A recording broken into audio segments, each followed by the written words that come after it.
Party party party হ্যাঁ party করে, ও BJP করে আর বিজেপি বিজেপি করার জন্য আর অন্য কোনো কারণ নাই। বিজেপি করার কারণে বেধড়ক মার, প্রাণে মারা চক্রান্ত। ভোটের আগে রাজনৈতিক সংঘর্ষ উত্তপ্ত রায়গঞ্জের উদয়পুর। আক্রান্ত বিজেপি কর্মী রাজেশ সরকার রায়গঞ্জ মেডিকেল কলেজ ও হাসপাতালে চিকিৎসাধীন। রাজেশের মায়ের অভিযোগ, তার ছেলেকে রাজনৈতিকভাবে আটকাতে চাইছে তৃণমূল। বিজেপি করার কারণেই রাস্তায় একা পেয়ে বেধড়ক মারধরের পাশাপাশি সোনার চেন ছিঁড়ে ফেলা হয়েছে। অভিযোগের তীর কমলাবাড়ি 1 নম্বর অঞ্চল সভাপতি বাবাই নন্দী ও দলবলের বিরুদ্ধে। ঘটনায় নাম জড়িয়েছে তৃণমূল প্রার্থী কৃষ্ণ কল্যাণী। আমার ছেলেকে তৃণমূলের লোকরা মেরে আর কৃষ্ণ কল্যাণীর সব বাহিনী যারা আছে ওরা মারার প্ল্যান করছিল অনেক দিন থেকে। আমাদের রাস্তার লাইট অফ করে তাকে একা পায়ে ওকে খুব মারধর করছে, মাথা টাথা এইভাবে কিলাচ্ছে, এখানে বিষে করছে।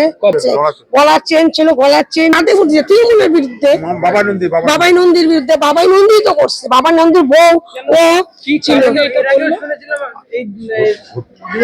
ভোটের জন্য নিশ্চয়ই ওরা প্ল্যান করছে যে ভোটের জন্য ওকে আটকায় রাখলে পরে ওই পাড়াটা।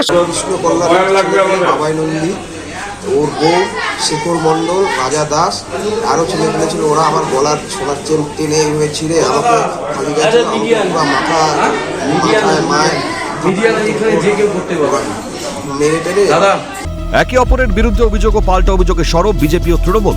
অভিযোগ অস্বীকার করে বিজেপি কর্মীর বিরুদ্ধে পাল্টা অভিযোগ এনেছেন তৃণমূলের অঞ্চল সভাপতি বাবাই নন্দী। তিনি জানিয়েছেন, শনিবার রাতে স্ত্রীকে নিয়ে বাইকে বাড়ি ফিরছিলেন।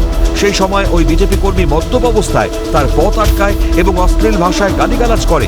তাকে এবং তার স্ত্রীকে বেধড়ক মারধর করা হয়েছে বলে অভিযোগ। এখানটায় আমি আমার মিসেসকে নিয়ে যখন আমি অফিস বন্ধ করে, আমার মামার বাড়িতে ছিল আমার মিসেস, আমি অফিস বন্ধ করে আমার মিসেসকে নিয়ে যখন আমি আমার বাড়িতে যাই, তখন উদয়পুর স্কুল মোড়ে এই ছেলেটা মদ্যপ অবস্থায় হাফ প্যান্ট পরে গামছা গলায় দিয়ে আমার গাড়ির সামনে দাঁড়িয়ে পড়ে।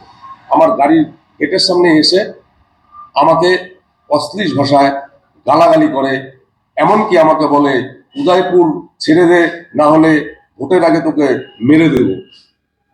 আমার কাছে হয়তো সেই অডিও রেকর্ড নেই, কিন্তু আমি একটা পোস্ট করেছিলাম, সেই পোস্টে পরিষ্কার তার ফেসবুক থেকে আমাকে কমেন্ট করেছে যে বাবাই নন্দী উদয়পুর ছেড়ে দে। আমি গাড়ি থেকে যখন নামি তখন সে আমাকে শারীরিক অ্যাটাক করে, আমার বুকে মারে।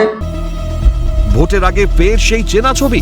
ঘটনার পর থেকে আতঙ্কিত সকলেই। কর্ণজোড়া পুলিশ ফাঁড়িতে লিখিত অভিযোগ দায়ের করা হয়েছে তৃণমূল বিজেপি উভয় তরফেই। অভিযোগের ভিত্তিতে তদন্ত শুরু করেছে পুলিশ। নন্দদুলাল সরকারের রিপোর্ট, ক্যালকাটা নিউজ।